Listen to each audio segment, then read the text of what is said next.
welcome to the channel. If it's your first time here, give it a thumbs up and definitely subscribe. I want to talk to you today about how to hand feed your wild songbirds. First, I want to get right to the point. You don't have to be in the middle of the woods like I am. You can be in a suburb. You can be on your front porch. You can be anywhere. I've hand fed birds on a boat before. So it doesn't matter. It doesn't matter if you're in the middle of the woods or a park or a suburb. I have found that the more populated areas with humans, the better your chances actually are of hand feeding birds. So I'm back here at the cabin today on my acreage, and I have 3 different types of food. I have roasted peanuts and sunflower chips in this hand, and I have some live mealworms in this little bowl here because it's summertime and these little rascals will wiggle out all over you if I try to put them in my hand. And as soon as they hit the ground, the birds are going to go for those first. They're creatures of opportunity. They're going to take the easiest road out before coming to your hand. And so that leads me to step number 1. If you're going to hand feed birds, you got to get all your feeders down. You got to get your feeders taken away. If there's one seed out, if there's one worm out, even if there's a bunch of wild natural fruit, food or fruit, like in my area, I've got some berries that are starting to come in bloom, and it's cut my hand feeding down a bit. It's summertime, it's about 85 degrees here in South Carolina, but my birds are still coming. They're done having their babies, and they're bringing some of their juveniles to my hand, and I'm in the process of training them. So I keep these 3 foods here.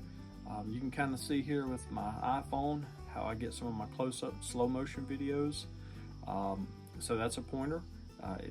It's not fancy, it's not technical, it's just a phone. So if you want to start yourself a channel or a vlog or just to document like I do, just leave a legacy for your children and grandchildren to look back at the time Dad sat on the porch and hand-fed birds. That's my whole goal of this channel, and to also teach people how to do it. So live mealworms, roasted peanuts and sunflower chips, and a bit of patience. That's step 1. Did I mention patience? It takes a little while to get the birds coming.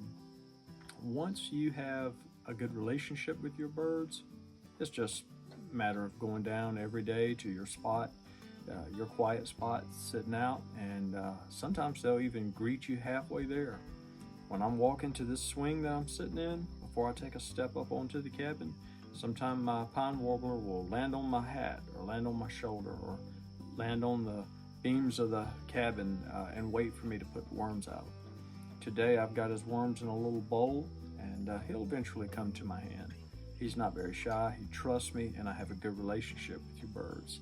So over time, your birds will identify you as not a predator and actually as a source of food. But you can't have feeders out full of food all around them and expect them to come to you first. No matter what they think of you, they're going to go to a feeder or the ground or some natural source of food before they come to your hand. That's just their instincts.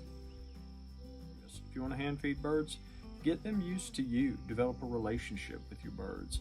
It's much more fruitful in the end when they see you as a source of food and they get attached to you, just like I get attached to my birds.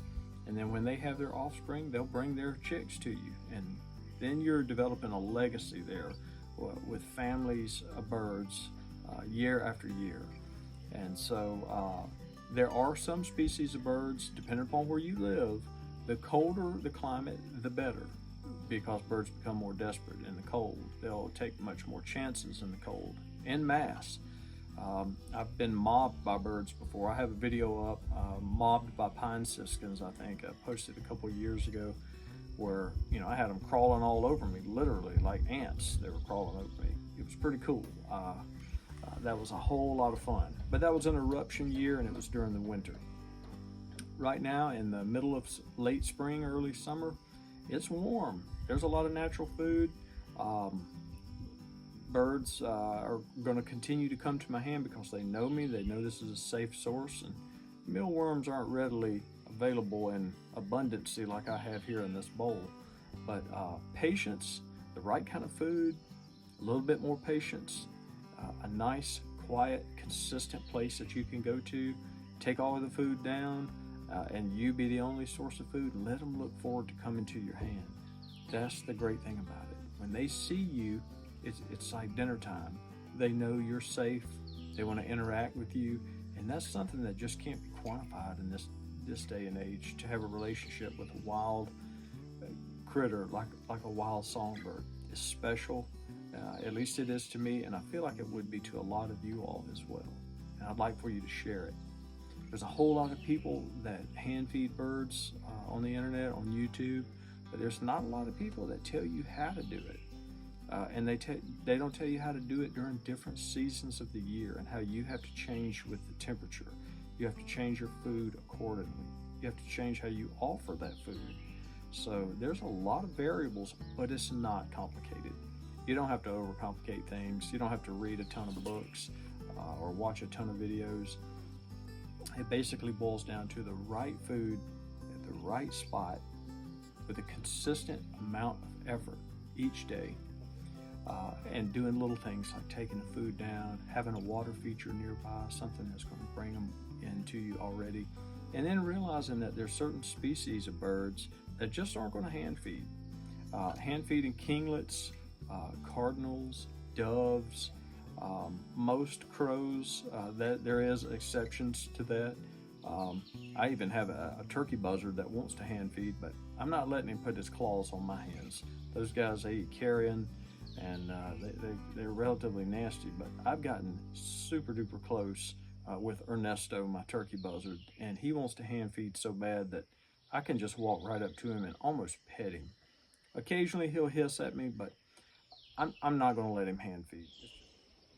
Sometimes I can hear my birds coming from a long ways off. I can recognize their sounds. I hear my titmice and some wrens coming now. I even hear Sweet Pea the chickadee